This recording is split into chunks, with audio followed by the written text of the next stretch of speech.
1 week after the slaughter at a Colorado cinema, US President Barack Obama has entered the debate about his country's intractable gun politics.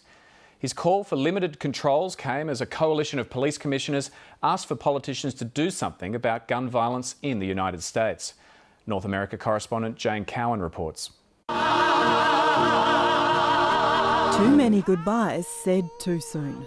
The first funerals have been held for 51-year-old Gordon Cowden, whose teenage daughters made it out of the theatre, but not him. He was yelling after them, I love you both. And for 23-year-old Michaela Medic, who'd been juggling university with a job at a sandwich shop. I've rewritten this like 5 different times because I don't think that the words can really just describe or express how we felt about Michaela. And today, you see how many of us have gathered for her. In the charged aftermath of the shooting, Barack Obama's made his strongest comments yet on gun control.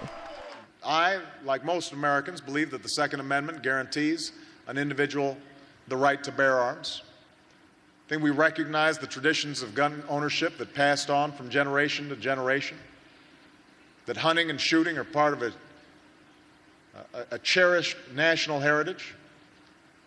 But I also believe that a lot of gun owners would agree that AK-47s belong in the hands of soldiers, not in the hands of criminals.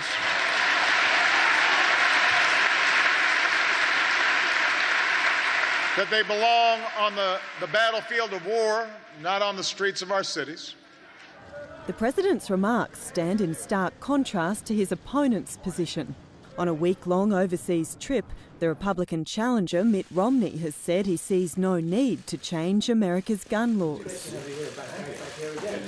A ban on assault weapons existed under Bill Clinton but expired in 2004, even after the shooting of the Democratic Congresswoman Gabrielle Giffords in Arizona a year and a half ago. Little changed. A coalition of police chiefs have now banded together to call for tighter restrictions on high-capacity magazines and better background checks on those applying for gun licences.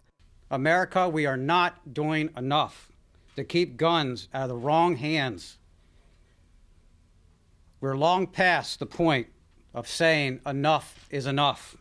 And after looking what happened in Arroyo, Colorado, who could be in favor of these high-capacity magazines?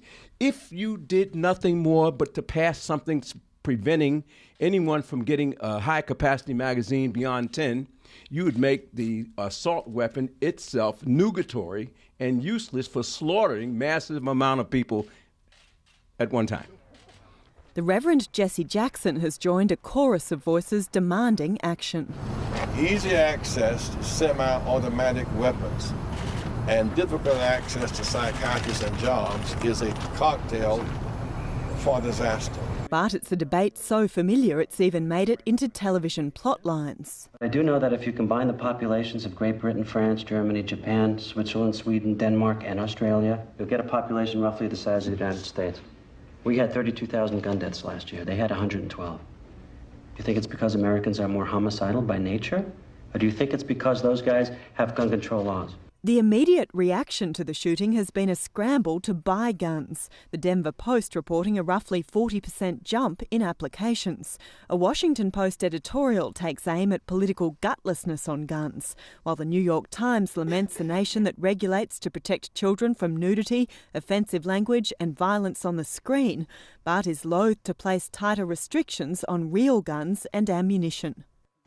Adding to the distress, there are reports James Holmes sent a notebook to a psychiatrist foreshadowing his plans for the massacre, complete with a diagram of stick figures wielding weapons and mowing down other stick figures in a hail of bullets. The university denies a suggestion the package sat unopened in the mailroom for as long as a week before the shooting.